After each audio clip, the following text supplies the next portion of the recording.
오늘 저는 본문 말씀을 가지고 연약함을 도우시는 성령님이라는 제목으로 말씀을 나누겠습니다. 프랑스의 천재적인 철학자이자 수학자인 파스칼은 팡세라는 유명한 책을 썼는데 그 책에서 인간을 이렇게 정의했어요. 인간은 생각하는 갈대다 라고 정의했습니다. 탁월한 정의라고 저는 생각합니다.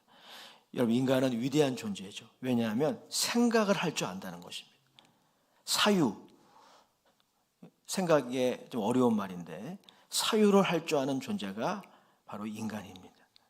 동시에 인간은 갈대와 같이 연약합니다. 그러면 인간의 연약함은 어떤 것이 있을까요? 질병이 있습니다. 또 가난이 있습니다. 또 심적인 허약함, 여러 가지 그러한 트라우마, 상처에 약합니다. 혹은 우리 모두에게 남아있는 그 도덕적인 결함들, 언제든지 타락할 수 있는 그런 도덕적인 결함들, 그걸 죄성이라고 하는데 그런 것들이 인간의 약점, 또 연약함이라고 할 수 있어요. 그런데 그 중에 우리가 오늘 꼭 알고 넘어가야 할 한 가지 연약함이 있습니다. 그것은 놀랍게도 인간의 생각할 줄을 안다는 그 장점에서 기인한 겁니다. 보통 그런 것이 많아요. 장점이 단점이 되고 또 단점이 장점이 되는 경우가 많이 있어요. 이것이 바로 그런 얘기입니다. 이런 것이죠. 인간에게는 종종 무엇이 옳은지 상황 판단이 쉽지 않다는 거예요. 또 무엇이 옳다라고 상황을 판단해도 그 판단대로 행동하는 것이 잘 안 돼요. 그게 우리의 의지의 박약함이죠. 이게 우리의 연약함임을 인정하지 않을 수 없죠. 물론 여러분, 사리 판단이 쉬울 때가 있습니다. 명명백백히 무엇이 옳은 것이고 무엇이 그른지를 판가름할 수 있는 상황도 존재합니다. 하지만 그렇지 않은 것이 우리 인생에는 굉장히 많아요. 그래서 의외로 선악을 판단해야 하는 상황에서 우리의 생각이 우리의 상황과 현실을 제대로 반영하지 못할 때가 많습니다. 인간은 생각할 수 있다는 면에서 위대하지만 그 생각이 오류를 범할 수 있는 가능성이 항상 있어요. 오늘 본문에서 바로 이 연약함을 기록하고 있는 것이죠. 26절의 말씀 다시 읽어보겠습니다. 26절 다 같이 읽어요. 시작. 이와 같이 성령도 우리의 연약함을 도우시나니 우리가 마땅히 빌 바를 알지 못하나 오직 성령이 말할 수 없는 탄식으로 우리를 위하여 친히 간구하시느니라. 오늘 본문에 보면 우리가 마땅히 빌 바를 알지 못한다라고 되어 있어요. 이것이 우리의 연약함입니다. 즉 어떤 상황에서 나의 옳음이 아니라 하나님의 옳음, 이른바 하나님의 뜻이 무엇인지에 대해 잘 모른다는 것이 우리의 약점이에요. 신학자 레온 모리스가 이렇게 말했습니다. 우리는 우리가 필요로 하는 것이 무엇인지 잘 아는 것 같은데 사실 여러분, 자기보다 자기를 더 잘하는 사람이 어디 있겠어요? 예, 맞죠? 그런데 종종 우리는 우리가 필요로 하는 것을 잘 아는 것 같지만 동시에 잘 모를 때가 많아요. 그것에 대한 판단이 항상 옳은 것이 아닙니다. 우리들은 무엇이 우리 인생의 베스트인지 잘 몰라요.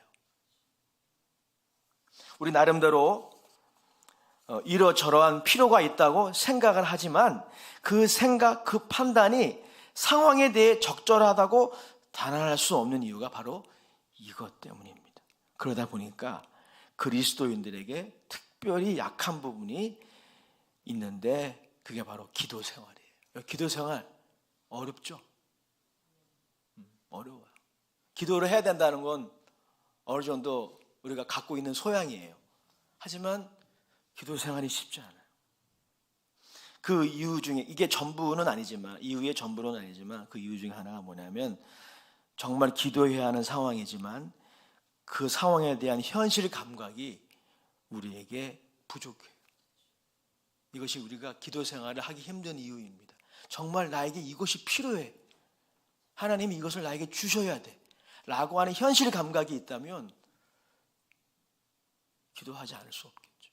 그런데 그 현실 감각이 대체적으로 우리에게 없다는 것이죠. 이게 우리의 연약함이에요. 특별히 혹자가 말한 것처럼 고난을 당할 때가 있죠. 가령 사랑하는 가족을 떠나보내거나 큰 실패와 좌절을 만날 때, 혹은 원하지 않는 그런 질병의 진단을 받았을 때, 그때 우리는 하나님의 뜻이 어디 있는지 알기 어려울 때가 종종 있습니다.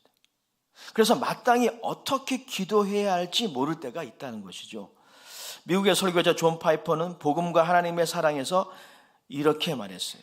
우리가 아프고 고생하는 것에 대해 하나님이 가지신 비밀스러운 뜻이 무엇인지 우리는 알지 못합니다. 낫게 해달라고 기도해야 할지, 견딜 힘을 달라고 기도해야 할지 우리는 모릅니다. 물론 둘 다 옳은 기도이고 둘 중 어느 쪽으로 기도하든 잘못은 아닙니다. 하지만 하나님이 어떻게 인도하실지 확신하지 못하는 것에 대해 우리는 괴로워합니다. 인간이 지성을 가지고 있다는 건 얼마나 대단합니까? 얼마나 많은 일을 이룰 수 있어요.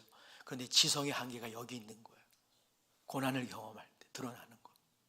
이 상황에서 이 문제를 해결해 달라고 기도를 해야 할지, 아니면 견디게 해달라고 기도해야 할지, 하나님의 뜻을 우리가 잘 몰라요. 하나님의 섭리를 우리가 잘 모릅니다.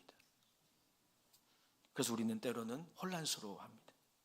이것이 우리의 연약함이라는 것입니다. 이것이 우리의 지성의 한계라는 것이죠. 이런 이유로 우리가 하나님의 뜻이라고 생각하고 옳다고 생각하는 것이 나의 뜻이고 나의 의로움일 수 있다는 유추도 가능한 거예요. 이럴 때가 많아요. 자, 그런데 오늘 본문에 의하면 놀라운 것은요, 성령님이 이러한 우리의 연약함을 이해하신다는 겁니다. 동정하신다는 거예요. 너는 왜 그거밖에 안 되니? 너는 왜 그렇게밖에 생각을 못해? 이렇게 정죄하시는 것이 아니라 이해하신다는 겁니다. 동정하신다는 거예요. 그리고 도와주신다는 겁니다. 할렐루야. 26절을 계속 봅시다. 성령님이 이 연약함을 도우시는데 어떻게 도와주실까요? 오늘 본문에 보면 우리를 위하여 말할 수 없는 탄식으로 중보하심으로, 중보라는 것은 대신 기도한다는 거예요. 대신 기도하심으로 도와주신다라는 것이죠. 여기서 말할 수 없는 탄식으로 중보하신다는 말씀은 어떤 의미가 있을까요? 성령님이 탄식을 하신다는 말일까요? 아니면 기도자가 탄식을 한다는 말일까요? 신학자들 중에는 의견이 좀 엇갈리는 부분이 있어요. 그러나 둘 다 가능한 해석입니다. 성령님이 탄식하신다는 말도 되고, 기도자가, 저와 여러분이 기도할 때 기도가 안 돼서 탄식한다고 해석할 수도 있습니다. 즉 오늘 본문은 이런 거죠. 기도자가 고통 가운데 탄식하며 기도할 때 성령님이 그 탄식과 함께 탄식하신다는 거예요. 그리고 중보기도 하신다는 것이죠. 때로는 기도자가 성령님의 임재와 도우심을 전혀 못 느낄 때가 있어요. 여러분 기도 생활을 해보면 아시겠지만 기도할 때마다 막 영감이 팍팍 임하고, 여러분 하나님의 막 그 은혜가 막 내 안에 막 강물처럼 흐르면 얼마나 좋아요. 그러나 그렇지 않은 경우가 더 많습니다. 그런데 그럴 때라도 성령님은 여러분들을 위해 중보기도 하신다라고 하십니다. 성령님은 부지 중에라도 우리를 위해 중보기도 하고 계세요. 부활하신 예수님이 이 사역을 함께하고 계십니다. 로마서 8장 34절에 이렇게 기록하고 있어요. 누가 정죄하리요? 죽으실 뿐 아니라 다시 살아나시는 이는 그리스도 예수시니 그는 하나님의 우편에 계신 자요 우리를 위하여 간구하시는 자시니라. 우리를 위하여 십자가에 죽으시고 부활하신 예수님이 하나님 보좌 우편에서 이 중보기도의 사역을 하고 계시는데, 성령님이 우리 안에서, 예수님은 하나님 보좌 우편에서, 성령님은 우리 안에서, 우리 가운데에서 지금 우리가 부지 중이라 할지라도, 그것을 깨닫지 못한다 할지라도 계속 중보기도 하신다는 것입니다. 그러므로 본문은 우리가 마땅히 기도할 바를 모를 때라도, 기도는 어떻게 좀 해보지만 목만 아프고 기도가 힘들 때라도 계속 기도해야 한다는 메시지를 우리에게 제시합니다. 다시 말씀드리지만 여러분, 기도가 결코 쉽지 않은 것이죠. 제가 일부에도 말씀을 드렸지만 제가 존경하는 한 교수님이 계세요. 지금은 저 용인에서 목회하고 계시는데 이 목사님이 주영계 목사님의 제자세요. 주영계 목사님이 교육자 세미나 할 때 교육자들은, 목회자들은 적어도 하루에 2시간은 기도해야 된다, 그렇게 말씀하셨대요. 그래서 목사님이 결단하셨어요. 스승의 그 권면에 따라서 이제 매일 2시간씩 기도해야 되겠다 작정을 하고 집에서 이제 기도를 시작했어요. 나라와 민족을 위해서 기도하기 시작했고, 교회를 위해서 기도하기 시작했고, 가정을 위해서, 자녀들을 위해서 기도 열심히 한 다음에 시계를 보니까 10분 지났어요. 어떻게 2시간을 채워요? 기도가 쉬운 게 아닙니다. 여러분, 기도하고 싶지만 기도의 언어가 떠오르지 않을 때가 얼마나 많아요, 그죠? 그래서 갑자기 대표 기도나 갑자기 헌금 기도 맡으면 당황스러운 거예요. 적지 않으면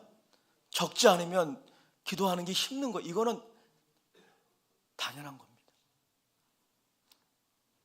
특별히 여러분, 우리 인생이 고통을 경험할 때가 있어요, 그죠?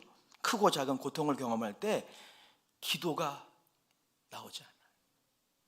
그래서 말할 수 없는 탄식이 나옵니다. 깊은 한숨과 함께 말입니다. 그런데 오늘 본문에 의하면 그때 우리가 어떻게 해야 할까요? 기도를 중지해야 할까요? 아니에요. 계속 기도해야 합니다. 계속 기도해야 돼요. 따라합시다. 여하튼 기도해야 합니다. 어느 건 다른 건 다 까먹으셔도 이것만 기억하고 가셔도 돼요. 여하튼 기도해야 돼요. 생각이 틀리고 여러 가지 혼란스러워도 여하튼 우리 교회는 기도하는 일에 하나가 되어야 됩니다. 기도하는 일 하나가 되어야 됩니다. 그럼 하나님이 일하시기 시작해요. 우리가 아는 바와 같이 바울도 자신의 육체의 가시의 제거를 위해 간절히 기도했죠.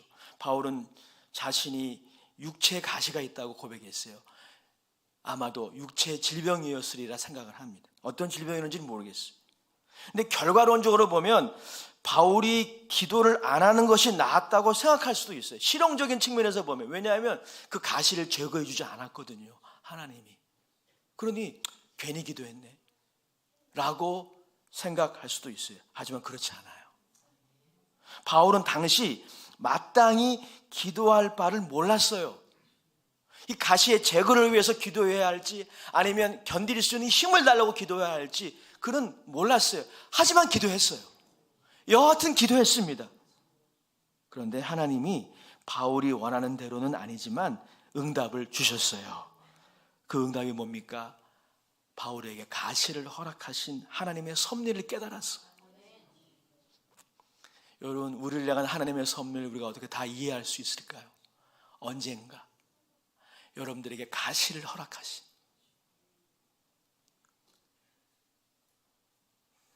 그 하나님의 섭리를 천국에 갔을 때 다 이해하게 될 겁니다. 그때는 다 알려주실 거예요. 그런데 이 땅에 사는 동안에는 우리는 몰라요. 그런데 여러분, 기도하면은요 조금 보여주세요. 바울이 그걸 받은 거예요. 바울은 응답을 받지 못한 게 아니라 받은 거예요. 가시를 허락하신 하나님의 선한 섭리를 깨달은 것입니다. 그 가시 때문에 사도 바울이 망하는 것이 아니라 오히려 그리스도의 능력이 나타난다는 것을 깨달은 거예요. 그 가시가 그리스도의 능력이 바울을 통해 나타난 통로라는 것을 바울이 깨달은 거예요. 응답받은 거 아닙니까? 이거 응답받은 거예요. 여러분, 사도 바울은 여하튼 기도했어요. 성령님이 도와주셨습니다. 그래서 그가 가시에 대하여 긍정적인 해석을 한 거예요. 이게 굉장히 중요해요. 여러분들이 경험한 상처, 여러분들이 경험한 트라우마, 여러분들이 경험한 실패, 여러분들이 경험하는 여러 가지 그런 불만족스러운 상황들을 어떻게 해석하느냐가 얼마나 중요합니까? 결국은 해석의 문제예요, 여러분. 우리가 현실을 어떻게 알아요? 칸트의 말이 맞는 거죠. 우리는 현실을 그 자체로는 몰라요. 해석할 뿐이에요. 해석을 잘해야 돼요. 근데 여러분, 기도하면은요 제대로 해석하게 돼요. 긍정적으로 해석하게 돼요. 하나님의 선한 섭리 가운데 이 또한 지나가리라, 이 또한 지나가리라, 그렇게 바라본다니까요. 이게 응답 아니고 뭡니까? 이게 응답이에요. 그러니 여러분, 하나님과 나 자신 그리고 가정과 교회에 대한 우리의 생각의 짧음으로 인해 무엇을 기도해야 할지 모른다고 하더라도 기도는 계속해야 됩니다. 인간은 모를 수밖에 없어요. 당연해요. 인간의 지성의 한계를 우리 인정해야 돼요. 문제는 우리가 모르는 게 문제가 아니에요. 기도하지 않는 게 문제입니다. 모르면 기도해야 돼요. 하나님의 섭리를 모른다면 기도라도 해야 돼요. 우리 기도하지 않는다면 그것은 일종의 우리 자신에 대한, 가정과 교회에 대한 우리의 상황 판단이 부족함을 인정하지 않는 거예요. 마땅히 기도해야 할 것을 모른다는 것을 인정하지 않는 거예요. 그러므로 지금 당장 기도를 시작하십시오. 그러면 바울처럼 실제적으로 하나님의 뜻에 안 맞는 기도였다 할지라도 성령님이 우리의 생각을 바꿔주세요. 바울은 하나님의 뜻에 안 맞는 기도를 한 거예요. 가시 제거가 하나님의 뜻이 아니에요. 하지만 기도했어요. 하나님이 그에게 응답을 주신 겁니다. 그의 생각을 바꿔주신 거예요. 미국의 설교자 팀 켈러는 로마서 강의에서 이렇게 말했습니다. 어떻게 기도할지 모를 때도 기도를 멈추지 마라. 너 기도를 멈추지 마라. 그 다음 나중에 김경현 집사님 나중에 한번 불러주세요. 계속 기도하면 저는 확신합니다. 여러분이 예수님의 이름으로 다른 우상에게 기도하는 것이 아니라 하나님께 기도하는 것이죠. 예수님의 이름으로 기도할 때 내가 바뀌든지 환경이 바뀝니다. 뭔가가 바뀌어요. 그러면 요지는 이것입니다. 기도하면서 생각하십시다. 하나님의 말씀을 듣고 계속 기도하며 생각합시다. 그러면 여러분의 상황 판단과 해석과 생각은 점점 거짓과 망상에서 해방되어 바르게 해석할 거예요. 바르게 해석해요. 27절은 이러한 일들이 어떻게 일어나는지 그 근거도 우리에게 말씀하고 있어요. 27절 같이 읽어보겠습니다. 27절 시작. 마음을 살피시는 이가 성령의 생각을 아시나니 이는 성령이 하나님의 뜻대로 성도를 위하여 간구하심이니라. 아멘. 왜 우리 기도할 때 이런 일이 있을까? 그것은 하나님이 우리의 마음 깊은 곳을 살피시기 때문이라는 거예요. 10개를 물속은 알아도 사람의 마음속은 모른다는 말이 있지 않습니까? 나의 마음도, 내 자신의 마음도 내가 잘 모를 때가 있어요. 하물며 다른 사람의 마음의 깊은 동기와 사정을 우리가 어떻게 압니까? 하지만 이것이 우리의 지성의 한계이지만 하나님은 다 아셔요. 우리의 마음속 깊은 곳의 동기와 의도 다 파악하십니다. 마음을 살피시기 때문에 우리의 고민도 하나님이 다 아셔요. 우리의 고충도 하나님이 다 아십니다. 그런데 성경에 보면 성령님도 하나님의 깊은 것까지 통달하신다고 합니다. 2장 10절, 고린도전서 2장 10절에 이렇게 말씀하고 있어요. 오직 하나님이 성령으로 이것을 우리에게 보이셨으니 성령은 모든 것, 곧 하나님의 깊은 것까지도 통달하시느니라. 즉 성령님은 하나님의 뜻을 정확히 아신다는 거예요. 그 뜻대로 성도를 위하여 중보기도 하신다는 것입니다. 아버지는 아시는데 아들이 모르는 것이 없고 아들이 아는데 성령님이 모르시는 것이 없습니다. 그래서 우리가 기도하기에 힘쓰면 성령님의 생각이 우리를 지배하게 됩니다. 성령님이 함께 기도하시기 때문이에요. 생각해 보십시오. 우리가 어떻게 구원받았습니까? 우리가 어떻게 죄사함 받았습니까? 예수님의 중보기도로 죄사함 받았습니다. 지금도 예수님의 중보기도 덕택에 우리가 이 하나님 앞에 설 수가 있는 것이죠. 그러면 성령님의 중보기도로 여러분 어떤 일이 일어납니까? 우리의 영혼 육의 거룩을 점점 경험하게 돼요. 다시 말해서 여러분 성령님의 중보기도로 말미암아 우리를 통해서 하나님의 거룩하신 뜻이 점점 이루어진다는 것이죠. 주석자 크레이그 키너는 로마서 주석에서 이렇게 말했어요. 그러므로 신자는 성령님의 중보기도의 효력에 대해 걱정할 필요가 없다. 왜냐하면 이 기도는 하나님 자신의 임재에서 시작되었고 하나님의 목적을 우리 가운데 이루어 나가기 때문이다. 여러분, 성령님의 중보기도는 반드시 응답됩니다. 믿으시나요? 우리의 기도는 때로는 응답되지 않을 때가 있어요. 왜냐하면 하나님의 뜻에 따라서 기도하지 않을 때가 있기 때문이에요. 하지만 성령님의 기도는 반드시 응답됩니다. 왜냐하면 하나님의 뜻대로 성도를 위하여 기도하시기 때문입니다. 그래서 그의 기도가 반드시 응답되기 때문에 여러분, 성령님이 중보기도 하시기 때문에 저와 여러분들을 통해서 하나님의 기뻐하신 뜻이 반드시 이루어집니다. 그리고 무엇보다도 우리가 기도할 때 성령님의 생각이 우리의 생각을 지배하게 돼요. 그 결과 28절이에요. 같이 읽어보겠습니다. 28절. 로마서 8장 28절입니다. 여러분이 참 좋아하는 구절이죠. 시작. 우리가 알거니와 하나님을 사랑하는 자 곧 그의 뜻대로 부르심을 입은 자들에게는 모든 것이 합력하여 선이 되느니라. 아멘. 성령님의 생각은 하나님이 친히 아시는 생각이래요. 하나님이 기뻐하시는 생각입니다. 왜냐하면 성령님이 하나님의 뜻대로 성도를 위해 기도하시기 때문입니다. 성령님의 생각은 우리의 영혼을 살리는 생각이에요. 지혜로운 생각입니다. 무엇이든지 참되며 무엇이든지 경건하며 무엇이든지 옳은 생각이에요. 이 생각을 여러분 하고 계시나요?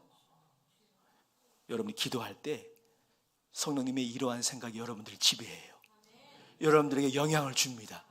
그리고 그 최종 결과는 모든 것이 합력하여 선이 되는 거예요. 여러분, 고통 가운데 있으신가요? 그럼에도 불구하고 무엇을 당연히 구해야 할지 모르는 연약함 가운데 계시나요? 기억하십시오. 여러분이 혹 기도하지 못할 때에도, 여러분의 연약함 때문에 기도하지 못할 때에도 성령님이 여러분 안에서 여러분들을 위하여 함께 중보하고 계십니다. 때로는 이것이 느껴지지 않을 때에도 말입니다. 그리고 그의 기도는 반드시 응답될 것입니다. 그래서 모든 것이 합력하여 선을 이루는 일이 나의 생애에 있을 것입니다. 오늘을 견딜 수 있는 능력을 받을 것이에요. 그것은 나의 문제 해결만이 아닙니다. 나를 통하여 그분의 목적이 반드시 이루어질 것입니다. 지금은 잘 이루어지지 않아요. 지금은 너무 연약합니다. 부족합니다. 하지만 성령님이 포기하지 않고 우리 안에서 일하시기 때문에 합력하여 좋게 될 거예요. 우리 옆 사람하고 인사합시다. 합력하여 좋게 될 겁니다.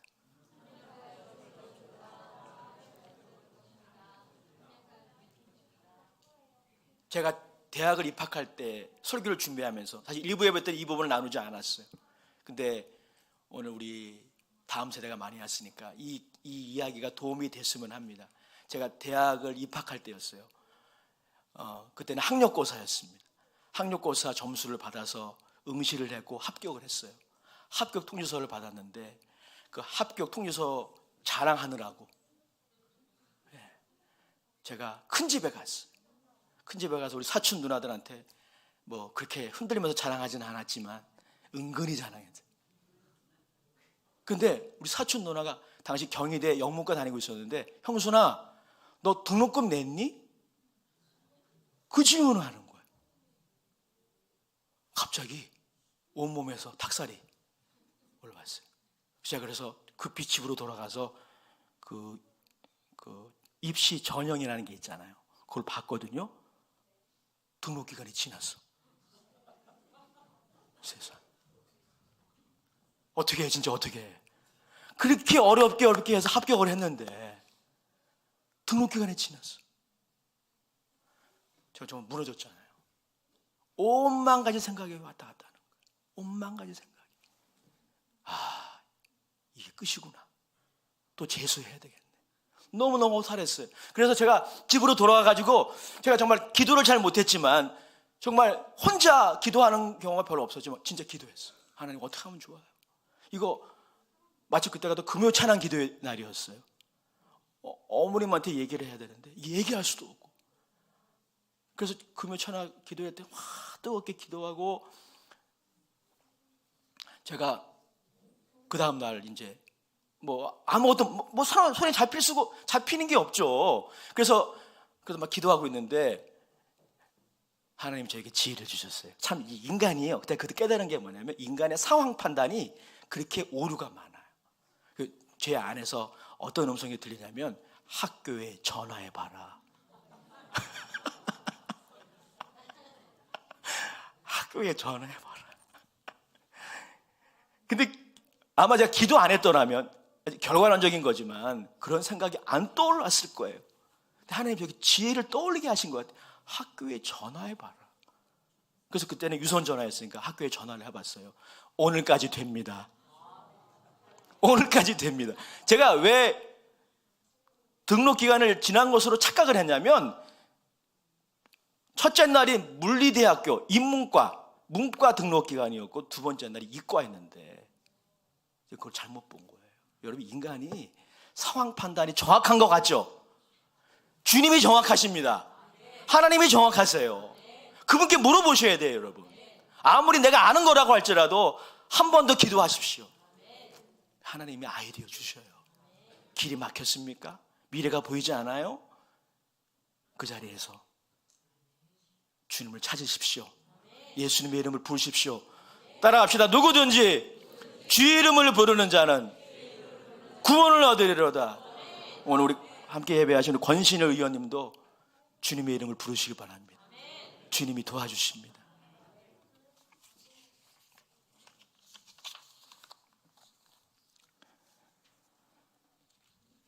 사랑하는 여러분, 여하튼 기도합시다.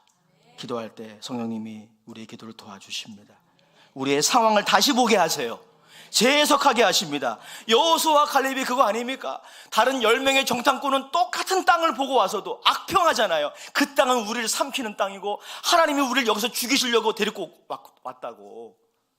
똑같은 땅을 봤는데도 왜 그렇게 해석을 하냐고요. 왜? 그게 인간이에요, 여러분. 그게 그 10명의 정탐꾼이 저와 여러분들일 수 있어요. 저와 여러분들이 그 자리에 있었다면 그렇게 안 하겠습니까? 우리도 10번 1000번 그랬을 거예요. 가나안 땅을 보고 왔으면 그 땅 그렇게 악평하지 말아야 돼요. 근데 여호수아와 갈렙은 달랐어요. 그가 민수기서 말씀에 이렇게 말했습니다. 민수기서 14장 9절을 한번 띄워주시면 같이 읽고 마치겠습니다. 민수기서 14장 9절 다 같이 읽어요. 시작. 다만 여호와를 거역하지는 말라. 또 그 땅 백성을 두려워하지 말라. 그들은 우리의 먹이라. 그들의 보호자는 그들에게서 떠났고 여호와는 우리와 함께 하시느니라. 그들을 두려워하지 말라. 어떻게 이렇게 달라요? 어떻게 이렇게 달라? 똑같은 땅을 보고 왔어. 어떻게 이렇게 해석이 달라? 성령님이 함께 하느냐, 함께 하지 않느냐. 성령님이 기도하는 자와 함께 하십니다. 여러분 모두 그 주인공이 되시기를 축복합니다. 아버지 하나님, 우리의 연약함을 도우시는 성령님 인정합니다. 모셔드립니다. 때로는 우리가 마땅히 기도할 바를 알지 못해 기도의 자리에 나가는 것이 참으로 어렵습니다. 그러나 그때라도 우리를 도우시는 성령님, 이제 성령님과 함께 계속 기도하겠습니다. 우리를 통하여 하나님의 선하신 뜻이 이루어지고 모든 것이 합력하여 선이 이루어지는 그날까지 기도하는 귀한 영혼들 다 되게 하여 주시옵소서. 예수님의 이름으로 축복하며 기도합니다. 아멘. 우리 말씀을 생각하며 오늘 우리 성찬을 준비하는 마음으로 우리 함께 잠시 회개의 기도를 합시다. 우리가 믿음이 있노라 했지만 우리가 얼마나 우리의 현실과 상황에 대해서 우리가 그릇되게 해석할 때가 많지 않았습니까? 저도 그렇고 우리 모두도 그래요. 그러나 여하튼 기도하라고 말씀하세요. 오늘 우리의 이러한 연약함을 성령님이 책망하지 않으십니다. 계속 기도하라고 말씀하십니다. 하는 기도의 자리에 우리 다시 나갈 수 있도록 오늘 성찬의 떡과 포도주를 통하여 우리를 회복시켜 주시옵소서. 우리 허물을 용서하시고 우리를 새롭게 하옵소서. 우리 그러한 마음으로 우리 잠시 기도하실 때 우리 성찬 위원들은 앞으로 등단해 주시기 바랍니다. 기도하겠습니다. 좋으신 아버지 하나님, 은혜와